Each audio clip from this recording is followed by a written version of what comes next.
learners, welcome to my channel Gurukul of Excellence. I am a mentor Rambai Yadav और आज के हम क्लास में सीखने वाले हैं how to write job application. Learners, as you know कि जॉब एप्लीकेशन राइटिंग एक बहुत ही इंपॉर्टेंट स्किल है, जो कि जब भी हम किसी जॉब के लिए अप्लाई करते हैं, अगर हमारी एप्लीकेशन एक प्रॉपर वे में लिखी है तो उसका एक पॉजिटिव इम्पैक्ट पड़ता है and that can make our job prospective in A positive manner. तो आज हम सीखते हैं कि एक जॉब एप्लीकेशन कैसे लिखी जाती है. तो जॉब एप्लीकेशन जो होती है एक फॉर्मल लेटर होती है और फॉर्मल लेटर का जो पैटर्न होता है, जो फॉर्मेट होता है, मैंने अपनी पिछली वीडियो में आपको शेयर किया था. अगर आपने वो नहीं देखी है तो आप मेरी फॉर्मल लेटर राइटिंग का फॉर्मेट देख लीजिए, आपको क्लियर हो जाएगा. तो इस क्वेश्चन को सॉल्व करने के लिए हम एक क्वेश्चन लेते हैं, उसके साथ साथ उस क्वेश्चन को सॉल्व करते हैं ताकि आपको क्वेश्चन ज्यादा क्लियर होगा. तो क्वेश्चन है, you are Rajan Sharma, you have seen an advertisement for the post of PGT English in DPS Ambala. Write a letter in response to the advertisement applying for the same.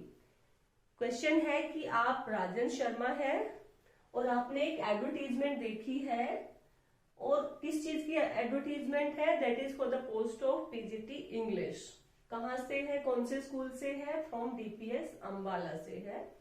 और अब इस application को पढ़ के आपको लगता है कि you are an eligible candidate for this, तो उसके रिस्पॉन्स में आपको एक लेटर लिखना है कि आप उस जॉब के लिए अप्लाई करना चाहते हो. तो ये एक फॉर्मल लेटर राइटिंग होगा, जॉब एप्लीकेशन. तो सबसे पहले जैसे फॉर्मल लेटर में होता है, आप अपना खुद का एड्रेस लिखोगे, सेल्फ एड्रेस. सबसे पहले आपका house number, then name of your colony, then name of your city. फिर आप एक लाइन छोड़ेंगे, उसके बाद लिखेंगे डेट. डेट आपको प्रॉपर वे में लिखनी है, जस्ट लाइक दिस, 10th अक्टूबर 2022. या तो आप ऐसे लिखिए या फिर डेट आप ऐसे लिखिए.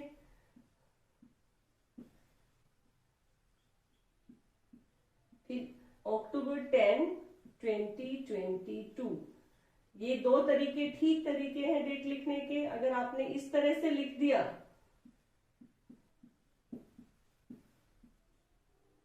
या आपने ऐसे लिख दिया, ये दोनों गलत तरीके होंगे डेट लिखने के. तो don't write these two ways of writing dates. आपको ऐसे या ऐसे डेट लिखनी है. इसके बाद चलते हैं नेक्स्ट में. नेक्स्ट में आपको पता ही है फॉर्मल लेटर में होता है एड्रेस ऑफ एड्रेसी. तो इस क्वेश्चन के अकॉर्डिंग आपको किसको लेटर लिखना है? आपको डीपीएस अंबाला के प्रिंसिपल को लिखना है. तो कैसे लिखेंगे? The principal DPS Ambala. फिर आप उसके बाद फिर एक लाइन छोड़ेंगे, क्योंकि ये हमारा पैटर्न है. हर एक जो भी हमारा पॉइंट है उसके बाद हमें लाइन छोड़नी है, फिर हमें नेक्स्ट हेड स्टार्ट करना है. तो यहाँ पे फिर आएगा सैल्यूटेशन. सैल्यूटेशन में सर या मैडम. अगर आपको पता है कि प्रिंसिपल सर है तो you can write sir. If it is a madam then you will write madam. Ma'am मत लिखिएगा, क्योंकि मैम होता है इनफॉर्मल वर्ड, मैडम होता है फॉर्मल वर्ड, और ये फॉर्मल लेटर है तो आप फॉर्मल वर्ड्स ही यूज करेंगे. उसके बाद आप लिखेंगे सब्जेक्ट. इस क्वेश्चन के अकॉर्डिंग आपका सब्जेक्ट क्या होगा? Application for the post of PGT English. तो ये आपका सब्जेक्ट हो जाएगा. सब्जेक्ट लिख के उसको अंडरलाइन कर दीजिए. उसके बाद आप स्टार्ट करेंगे बॉडी पार्ट. जब भी आप जॉब एप्लीकेशन लिखते हैं तो सबसे पहले ये बताएंगे कि आपको पता कैसे लगा. तो हमें जैसे इसमें राजन को कैसे पता लगा? थ्रू एन एडवर्टीजमेंट, कि उसने कोई एडवर्टीजमेंट पढ़ी है, उसके थ्रू उसको पता लगा है. तो लेट्स स्टार्ट. आप लिखेंगे in response to your advertisement published in. यहाँ पे लिखोगे कि कौन सी न्यूज़पेपर में. Published in, suppose I say the Times of India.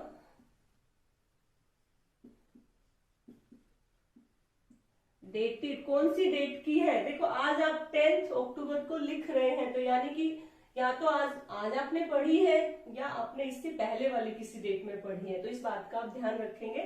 Suppose आपने कल की डेट में पढ़ी है, dated 9th October. I want to apply for the post of PGT English. तो आप बताओगे कि in response to your advertisement published in the Times of India dated 9th October, I want to apply for the post of PGT English। उसके बाद आप कुछ बातें अपने बारे में बताएंगे, just like I am well qualified and have, आप कितने भी 10 years ऑफ टीचिंग एक्सपीरियंस या 2 years 5 years as per your experience आप उसको मेंशन कर देंगे। तो I am well qualified and have 10 years of teaching experience from a reputed CBSE affiliated school. अगर आपका सीबीएसई स्कूल से एक्सपीरियंस है, you can mention CBSE affiliated school. अगर स्टेट एफिलिएटेड है, state board affiliated, you can mention state, जो भी आपका state है उसके अकॉर्डिंग लिख दीजिए।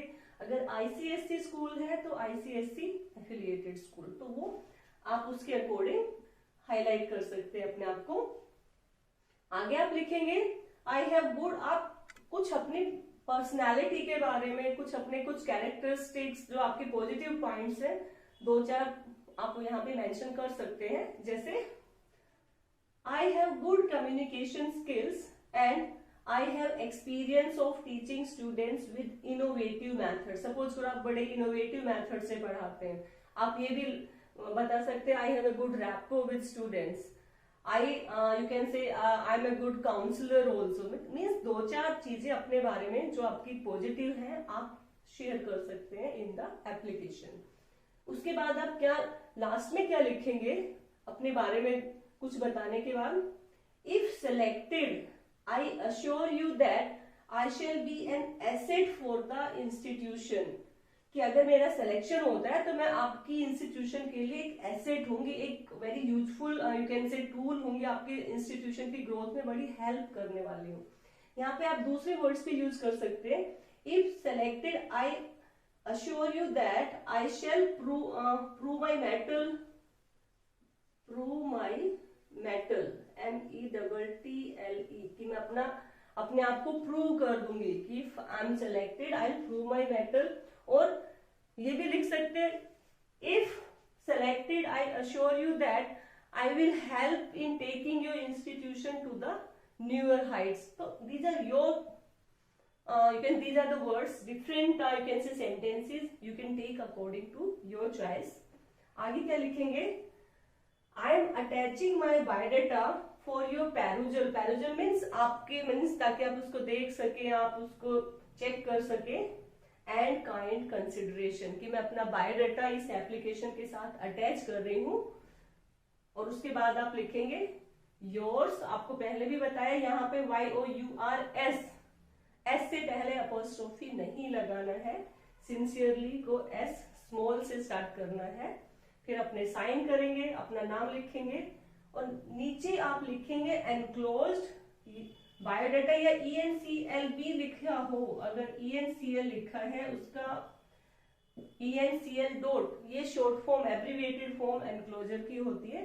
उसके बाद बायोडाटा, यानी कि इस एप्लीकेशन के साथ आप क्या क्या डॉक्यूमेंट्स अटैच कर रहे हैं। सपोज आप बायोडाटा कर रहे हैं, अपने फोटोकॉपी ऑफ डॉक्यूमेंट्स कर रहे हैं, फोटोग्राफ कर रहे हैं, जो जो लिख रहे हैं नंबर 1 2 3 करके आप उनको लिख सकते हैं, जो जो चीजें आप एप्लीकेशन के साथ सेंड कर रहे हैं। तो ये तो हो गया इस एप्लीकेशन का फर्स्ट पार्ट, जिसमें आप ये लेटर लिखेंगे। अब सेकेंड पार्ट इस एप्लीकेशन का है जिसमें आपको बायोडाटा लिखना है। तो चलिए अब देखते हैं कि बायोडाटा कैसे लिखते हैं।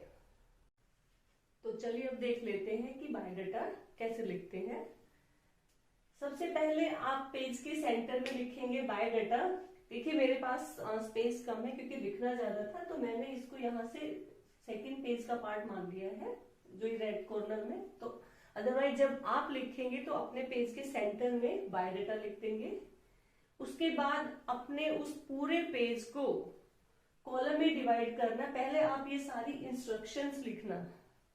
सबसे पहले लिखेंगे name, then father's name, date of birth, correspondence address, permanent address, email address, contact number, ये सब लिखने के बाद आपको इस जो सेंटर में से आप अपने पेज को डिवाइड करेंगे, आप ये देख रहे हैं सबसे जो लंबी स्पेलिंग है वहां उसके हिसाब से आपको सारी इंफॉर्मेशन इधर राइट साइड में लिखनी है। तो अच्छा लगेगा, सिस्टमैटिक लगेगा अगर आप ये सबसे लंबी स्पेलिंग के पास से डॉट्स लगा के इधर अपना फिल करना स्टार्ट कर देंगे। तो नेम हमारा क्वेश्चन में था राजन शर्मा, इस तरह से आप इधर की साइड फिल कर दीजिए। फिर date of birth, father's name, ये सारे आप उसको कंप्लीट करेंगे। उसके बाद आएगा एजुकेशनल क्वालिफिकेशन। लर्नर, यहाँ पे एक बहुत इंपॉर्टेंट बात है जो आपको ध्यान देनी है। देखो, अगर आप एजुकेशनल क्वालिफिकेशन ऐसे टेबल बना के देते हो, that gives a better impression of you. तो मैं तो यही रिकमेंड करूंगी कि जब भी आप अपना आंसर करें बोर्ड के लिए तो हमेशा एक टेबल बनाइए। टेबल के क्या क्या कॉलम होंगे, सीरियल नंबर होगा, देन क्लास कौन सी है उसका नाम इधर नेक्स्ट कॉलम में आएगा, फिर कौन सा बोर्ड या यूनिवर्सिटी से आपने उसको पास किया है उसके लिए नेक्स्ट कॉलम होगा, फिर कौन से साल में आपने उस क्लास को पास किया, ईयर ऑफ पासिंग हो जाएगा, और उस क्लास में आपके मार्क्स कितने परसेंट आए ये लिखना है। तो इस तरह से करके आप ये बनाएंगे कॉलम। और सबसे पहले हमें लिखना होता है 10th क्लास, क्योंकि 10th हमारा पहला पब्लिक एग्जामिनेशन होता है। तो 10th क्लास से लिखना स्टार्ट करते हैं। सबसे पहले 10th क्लास कौन से बोर्ड से की है, सपोज सीबीएसई बोर्ड, कौन से ईयर में की है, 2000 में, मार्क्स कितने आए 10th में, 80%। आप इस तरह से लिखते चले जाएंगे। यहाँ पे एक बहुत इंपॉर्टेंट बात, आप गलती से अपनी डेट ऑफ बर्थ जो आज आपकी है, जब आप 10th या 12th में स्टूडेंट पढ़ रहे हो, वो मत लिख देना।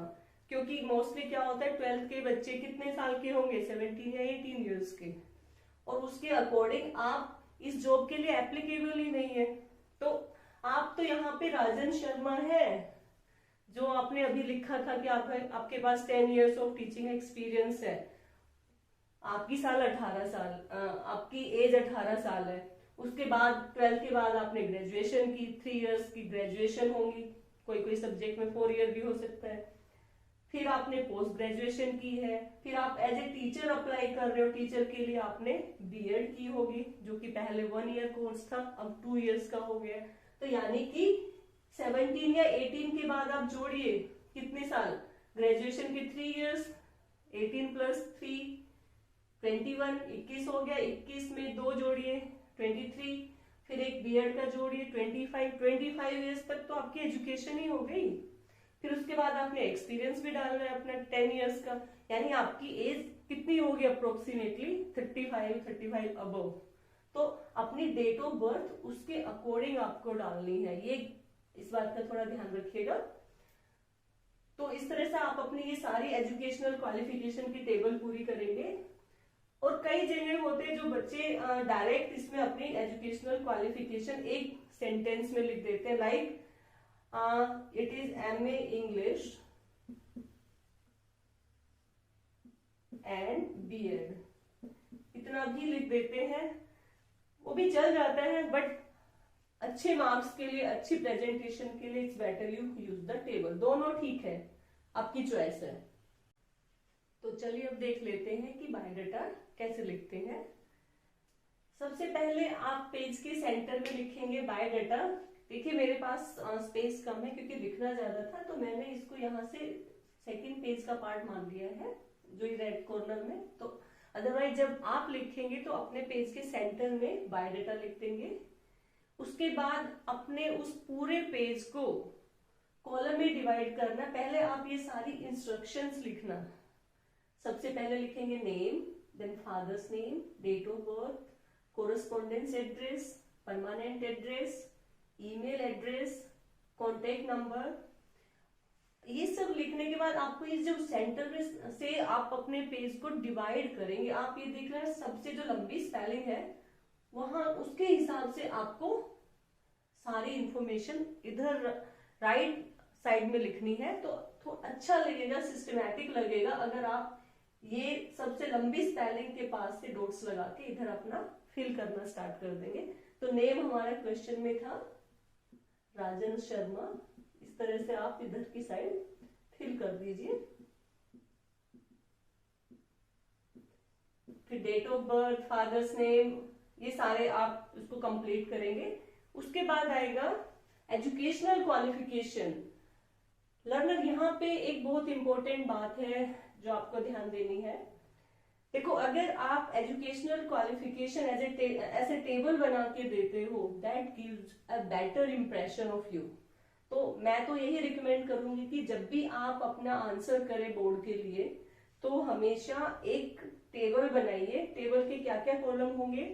सीरियल नंबर होगा, देन क्लास कौन सी है उसका नाम इधर नेक्स्ट कॉलम में आएगा, फिर कौन सा बोर्ड या यूनिवर्सिटी से आपने उसको पास किया है उसके लिए नेक्स्ट कॉलम होगा, फिर कौन से साल में आपने उस क्लास को पास किया, ईयर ऑफ पासिंग हो जाएगा, और उस क्लास में आपके मार्क्स कितने परसेंट आए ये लिखना है। तो इस तरह से करके आप ये बनाएंगे कॉलम। और सबसे पहले हमें लिखना होता है 10th क्लास, क्योंकि 10th हमारा पहला पब्लिक एग्जामिनेशन होता है। तो 10th क्लास से लिखना स्टार्ट करते हैं। सबसे पहले 10th क्लास कौन से बोर्ड से की है, सपोज सीबीएसई बोर्ड, कौन से ईयर में की है, 2000 में, मार्क्स कितने आए 10th में, 80%। आप इस तरह से लिखते चले जाएंगे। यहाँ पे एक बहुत इंपॉर्टेंट बात, आप गलती से अपनी डेट ऑफ बर्थ जो आज आपकी है, जब आप 10th या 12th में स्टूडेंट पढ़ रहे हो, वो मत लिख देना। क्योंकि मोस्टली क्या होता है, 12th के बच्चे कितने साल के होंगे, 17 या 18 ईयर्स के, और उसके अकॉर्डिंग आप इस जॉब के लिए एप्लीकेबल ही नहीं है। तो आप तो यहाँ पे राजन शर्मा है, जो आपने अभी लिखा था कि आपके पास 10 इयर्स ऑफ टीचिंग एक्सपीरियंस है, आपकी साल 18 साल, आपकी एज 18 साल है। उसके बाद 12th के बाद आपने ग्रेजुएशन की, 3 इयर्स की ग्रेजुएशन होगी, कोई कोई सब्जेक्ट में 4 ईयर भी हो सकता है। फिर आपने पोस्ट ग्रेजुएशन की है, फिर आप एज ए टीचर अप्लाई कर रहे हो, टीचर के लिए आपने बीएड की होगी, जो कि पहले 1 ईयर कोर्स था, अब 2 इयर्स का हो गया।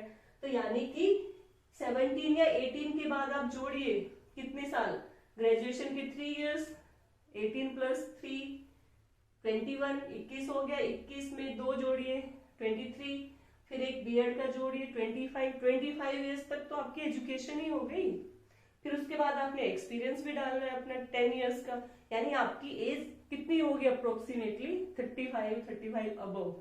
तो अपनी डेट ऑफ बर्थ उसके अकॉर्डिंग आपको डालनी है, ये इस बात का थोड़ा ध्यान रखिएगा। तो इस तरह से आप अपनी ये सारी एजुकेशनल क्वालिफिकेशन की टेबल पूरी करेंगे। और कई जगह होते हैं जो बच्चे डायरेक्ट इसमें अपनी एजुकेशनल क्वालिफिकेशन एक सेंटेंस में लिख देते हैं, like it is MA English and BEd, इतना भी लिख देते हैं, वो भी चल जाता है, बट अच्छे मार्क्स के लिए, अच्छी प्रेजेंटेशन के लिए it's better you use the table. दोनों ठीक है, आपकी चॉइस है। उसके बाद नेक्स्ट पॉइंट क्या होगा, एक्सपीरियंस। आपको कितने इयर्स का एक्सपीरियंस था यहाँ पे, 10 इयर्स का, जहां से ये भी पूरा इस एक ही सिस्टमैटिक सेंटर से लेते चलना है, यहाँ की बजाय यहाँ करेंगे बेटर आएगा, ठीक है, इस तरह से। फिर उसके बाद अगर आप कहीं जॉब कर रहे थे, आपके पास एक्सपीरियंस है, तो लास्ट सैलरी आपकी कितनी थी, सैलरी विड्रॉन जितनी भी है वो मेंशन कर देंगे। सैलरी एक्सपेक्टेड, न्यू स्कूल से आप कितनी सैलरी की एक्सपेक्टेशंस कर रहे हैं ये लिख देंगे। फिर उसके बाद थोड़े पर्सनल डिटेल्स होंगे, लाइक हॉबीज, आपकी क्या क्या हॉबीज है, सिंगिंग, डांसिंग, ब्राउजिंग और नेट, जो भी कुछ आपका है वो आप लिख देंगे। लैंग्वेजेस नोन, कि आपको कौन कौन सी लैंग्वेजेस आती है, ताकि स्कूल में अगर जिस इंस्टीट्यूट में आप जा रहे हो वहां कुछ उसका बेनिफिट हो सके, वो आपके लिए प्लस पॉइंट होगा। नेक्स्ट क्या होता है, रेफरेंसेस। रेफरेंसेस का क्या मीनिंग होता है कि कोई भी वेल नोन पर्संस जिससे आपके बारे में अगर कोई पूछे, आपके बारे में इंक्वायरी करे, they can give some response, positive response about you. तो यहाँ पे 2 जनों के name, their post and contact number अगर आप लिख देते हैं, ताकि आपके बारे में जो भी इंफॉर्मेशन लेना चाहे, जो न्यू एम्प्लॉयज हैं, जो आपके न्यू एम्प्लॉयर्स हैं, तो वहां से आपके बारे में इंफॉर्मेशन ले सके। तो 2 जनों के, दो कोई भी पुराने स्कूल्स के, आप कोई भी हेड हो सकते हैं, कोई भी सीनियर टीचर हो सकते हैं, प्रिंसिपल हो सकते हैं, तो उसका लिख दीजिए। उसके बाद यहां तक कंप्लीट हो जाता है। लास्ट में फिर आप राइट हैंड साइड या लेफ्ट हैंड साइड में अपना साइन करेंगे। जब भी आप अपना बायोडाटा सेंड करते हैं तो उसमें नीचे अपना साइन करेंगे, नेम लिखेंगे, इसमें अपना नाम लिखेंगे कैपिटल में। यहाँ पे आपका नाम क्या था? राजन शर्मा। फिर आप कौन से प्लेस से, क्वेश्चन में आप कहां से थे? अंबाला से थे। और डेट, कौन सी डेट को आप अप्लाई कर रहे हैं? आज की डेट को अप्लाई कर रहे हैं तो आप यहां पे आप ऐसे डेट लिख सकते हैं। ठीक है, तो इस तरह से आप अपना बायोडाटा पूरा करेंगे और अभी आपका क्वेश्चन हो जाता है कंप्लीट। तो मैं आपको रिकमेंड करूंगी स्टूडेंट्स, अगर आप इस टाइप के क्वेश्चंस आते हैं तो आपको कुछ पोस्ट के लिए उनकी क्वालिफिकेशंस पता होने चाहिए। जस्ट लाइक सपोज आप किसी बीटेक या इंजीनियरिंग इंस्टीट्यूट के लिए अप्लाई कर रहे हैं तो आपके पास इंजीनियरिंग की डिग्री होगी, तो उसका पता होना चाहिए बीटेक है या एमटेक है। किसी दूसरी किसी फॉर्म के लिए है तो आप एमबीए है, या जो भी उस एक पर्टिकुलर पोस्ट के लिए क्वालिफिकेशन चाहिए तो उसकी थोड़ी आपको नॉलेज होनी चाहिए।